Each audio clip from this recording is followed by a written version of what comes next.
আমরা আল্লাহর জন্য আল্লাহর কাছে ফিরে যাব। সুতরাং কোনো ভয়ে আতঙ্কিত হওয়া এটা মুসলমান সমাজের কাজ না। মুসলমান অবিচল থাকবে, আল্লাহর ফয়সালার উপর সে সন্তুষ্ট থাকবে। আল্লাহ পাক রব্বুল আলামিন যা ফয়সালা করেন তাই হবে। তবে এর অর্থ এই নয় যে আমরা যেনতেনভাবে বিল্ডিং বানাবো, আমরা 3 তলার ফাউন্ডেশন নিয়ে অনুমোদন নিয়ে আমরা 5 তলা বানাবো, 4 তলার ফাউন্ডেশন দিয়ে ওটার মধ্যে 6 তলা বানিয়ে বলবো যে আল্লাহ যা করে তাই হবে। তাওয়াক্কুলের বিষয়টা কিন্তু এটা না।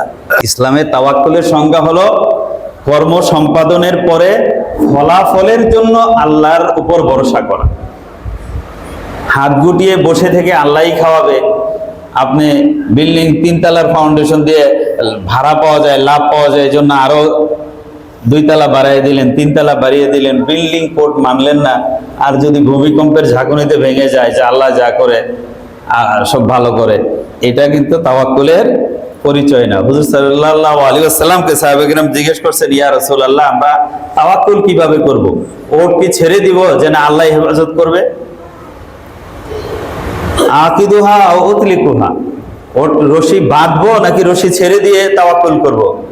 হুজুর সাল্লাল্লাহু আলাইহি ওয়াসাল্লাম বলেন, ইকিদহা, ওটের রশি বাঁধবে, বাঁধার পরে আল্লাহর কাছে ভরসা করবে যে আল্লাহ পাক রব্বুল আলামিন চাইলে আমার ওটকে হেফাজত করবেন, আল্লাহ না চাইলে হেফাজত করবেন না। ওট খোলা রেখে ভরসা করলে ভরসা এটা সঠিক না। হুজুর আকরাম সাল্লাল্লাহু আলাইহি ওয়াসাল্লাম হিজরতের সেই রাতে তিনি যে বলতেন, এই কাফেররা দেখি কাফেরদের কি শক্তি আছে, আমি ঘরের মধ্যেই থাকবো, আমি বাইরে যাব না, এখানেই বসে থাকবো, দেখি আল্লাহর শক্তি বড় না কাফেরের শক্তি বড়। বলতে পারতেন কি পারতেন না? এটা করছেন? করেন নাই। হুজুর সাল্লাল্লাহু আলাইহি ওয়াসাল্লাম তার সেফটি নিয়ে ঘর থেকে বেরিয়ে গেছেন। গাড়ে সৌরে সেই রাত্রির অন্ধকারে 5000 ফিট উপরের পাহাড়ের গর্তে তিনি লুকিয়েছেন। সেখানে গর্তের মধ্যে যখন অবস্থান করতেছেন, কাফেররা চলে আসছে, তাদের পা দেখা যাচ্ছে। আবু বকর রাদিয়াল্লাহু তাআলা ভয়ে প্রকম্পিত, এই তো তারা আমাদেরকে দলে ফেলবে। হুজুর সাল্লাল্লাহু আলাইহি ওয়াসাল্লাম বলেন, লা তাহজান ইন্নাল্লাহা মা'ানা, ভয় পেও না, আল্লাহ আমাদের সাথে আছে। আগে প্রচেষ্টা, নিয়ত, তারপরে পরিকল্পনা, তারপরে কর্ম সম্পাদন, এরপর হলো তাওয়াক্কুল। হুজুর সাল্লাল্লাহু আলাইহি ওয়াসাল্লাম রাতের অন্ধকারে ঘর থেকে বেরিয়েছেন, চুপিসারে আবু বকর রাদিয়াল্লাহু তাআলাকে সাথে নিয়ে, মদিনা হলো উত্তর দিকে, তিনি গেছেন গারে সৌরে দক্ষিণ দিকে, সেই পাহাড়ের উপরে লুকিয়ে অবস্থান করে তার পক্ষ থেকে যা করার সেটা করার পরে বাকিটুকুর জন্য আল্লাহর উপর তিনি ভরসা করেছেন। আমরা আমাদের প্রস্তুতি সম্পন্ন করে আল্লাহর উপর ভরসা করব। ঘরে বসে থেকে যদি বলেন যে আল্লাহ আমাকে রিজিক থাকলে খাওয়াবে, ওটার নাম কি না? তাওয়াক্কুল না। তাওয়াক্কুল হইল লাইসা লিল ইনসানি ইল্লা মা সাআ, মানুষ তার কর্ম সম্পাদন করবে, তার চেষ্টা সবকিছু করার পরে ফলাফলের জন্য আল্লাহ পাক রব্বুল আলামিনের উপর ভরসা করবে। আমাদের যে ভৌগোলিক অবস্থান, আমাদের যে মাটি, আমাদের মাটির নিচে পানি, এরকম একটা ভৌগোলিক অবস্থানে থেকে আমরা কত তলা বিল্ডিং করতে পারি, এবং আমাদের যেই পরিমাণ প্রশস্ত রাস্তাঘাট থাকা দরকার, 25% রাস্তাঘাট এবং প্রাকৃতিক গাছপালা থাকা দরকার, তার কোনোটাই আমাদের এই শহরে সেইভাবে ইন্টারন্যাশনাল যে স্ট্যান্ডার্ড আছে এটা মানা হয়নি। এখন আমাদের যদি বড় ধরনের ডিজাস্টার হয়, এর জন্য দায়ী কে? আমরা দায়ী। যাহারাল ফাসাদু ফিল বাররি ওয়াল বাহরি বিমা কাসাবাত আইদিন নাস লিউযীকাহুম বা'দাল্লাযী আমিলু লাআল্লাহুম ইয়ারজিউন। যাহারাল ফাসাদু ফিল বাররি ওয়াল বাহরি বিমা কাসাবাত আইদিন নাস, জলে স্থলে যে বিপর্যয় মানুষের হাতের কামাই। তোমরাই ভুলভাবে বিল্ডিং বানাইছো, তোমরা তোমাদের এই ভৌগোলিক অবস্থানে এই মাটির জন্য উপযুক্ত ঘরবাড়ি তৈরি করো নাই, এটাও তোমাদের কর্মদোষ। যাহারাল ফাসাদু ফিল বাররি ওয়াল বাহরি বিমা কাসাবাত আইদিন নাস। আল্লাহ পাক রব্বুল আলামিন মানুষকে সতর্ক করেন, ওয়ালা নুযীকান্নাহুম মিনাল আযাবিল আদনা দুনাল আযাবিল আকবার। বড় শাস্তি দেওয়ার আগে আল্লাহ ছোট শাস্তি দেন, ছোট শাস্তি দেন, লাআল্লাহুম ইয়ারজিউন, যাতে তারা ফিরে আসে। এই যে ছোট ঝাঁকুনি শক্তি, এই যে হালকা ঝাঁকুনি, এটা আমাদের প্রতি একটা বার্তা যে জাগতিকভাবেও তোমরা ভুল যেগুলো করছো এগুলো শোধরাও, রেকটিফিকেশনের দরকার হলে বিল্ডিং গুলো সঠিক করো, আর এই মুসলিম ভূখণ্ডে আল্লাহর জমিনে থেকে যে পাপগুলো করছো এই পাপগুলো বন্ধ করো। এই এখান থেকে যখন যাই এই ব্রিজের উপরে দেখি বিভিন্ন আবাসিক হোটেল শত শত কাঠ ছড়াই রাখে। কিসের এত আবাসিক হোটেল, কি হয়েছে এখানে? এগুলো আমাদের পুলিশ প্রশাসন সরকার জানে না? বলেন জানে কি জানে না? জানে। জানার পরেও তারা এই পাপগুলোকে ছেড়ে দিয়েছে, দেখেও না দেখার বান। এই পাপগুলো বন্ধ করেন, সমস্ত অন্যায় বারগুলো বন্ধ করেন, ইনশাল্লাহ প্লেট নড়াচড়া করবে না। এত বছর যখন নড়াচড়া করে নাই, আরো শত বছর কিয়ামত পর্যন্ত অস্থির নড়াচড়া প্লেট করবে না, থেমে যাবে।